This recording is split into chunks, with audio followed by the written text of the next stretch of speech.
2014 నుంచి ఇప్పటి వరకు చదువుకున్న విద్యార్థులు ఎవరు, ఫీజు రియంబర్స్మెంట్ పొందిన సంస్థలు ఎవరు, ఈరోజు ఎవరెవరికి బకాయి ఉంది, ఒక ఏదైనా సిట్ ఏర్పాటు చేసి విచారణ చేద్దాం.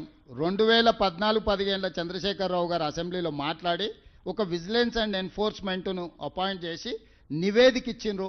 ఆ నివేదికను ఎందుకు తొక్కిపెట్టారు చర్యలు తీసుకోకుండా? దాని మీద కూడా చర్యలు తీసుకుందాము.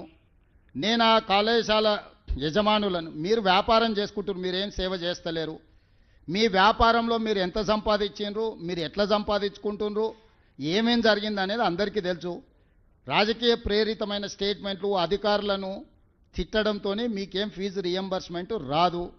ప్రభుత్వానికి ఉన్న అప్పుల్లో 35 సంవత్సరాలు ప్రభుత్వంలో సేవలు అందించిన అధికారులకు కూడా వాళ్ళ రిటైర్మెంట్ బెనిఫిట్స్ను విడతల వారికి ఇస్తున్నాము. మేము ప్రభుత్వాన్ని ఏర్పాటు చేసే సమయానికి జీతభత్యాలు కూడా విడతలాలు ఇస్తుంటే సర్దిద్దుకుంటూ వస్తున్నాము. సహకరించాల్సిన మీరు ఈ రకమైన వితండవాదంతో బంద్ పెడితే ఇప్పుడు ఫీజులు అడగరా? ఇప్పుడు బంద్ పెడితే పిల్లలకు విద్య దూరం అవుతుంది. 3 నెలలకు 6 నెలలకు మేము ఫీజులు ఇస్తే ఈ బంద్ పెట్టినందుకు ఎవరిని శిక్షించాలి? పిల్లల జీవితాలతోని చెలగాటాలు ఆడొద్దని నేను యజమానులకు చెప్తున్నా.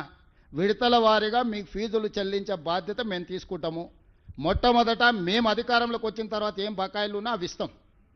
కేసీఆర్ పెట్టిపోయిన బకాయిలు ఏమన్నా ఆడబోయి అడుగురి. ఉన్నవే 3,600 కోట్ల బకాయిలు అంటే 6,000 ఇయ్యండి 5,000 ఇయ్యండి అని ఉపన్యాసాలు ఇస్తుండు. ఉపన్యాసాలు ఇచ్చటాయని నేను చూసిన 12 కాలేజీలు పర్మిషన్ ఇవ్వమని వచ్చి పైరేకి వచ్చిండు, ఇయ్యలే. ఇంకొక 2 ఆఫ్ క్యాంపస్, ఆయనది ఉండేది మహబూబ్నగర్లో, ఆఫ్ క్యాంపస్ హైదరాబాద్లో నాకు క్యాంపస్ ఇవ్వమని వచ్చిండు, ఇయ్యలే. ఇవన్నీ రూల్కి వ్యతిరేకం. అవి ఇయ్యలేదు కాబట్టి తీట పెట్టుకొని ఇట్లాంటి వేషాలు వేస్తున్నారు.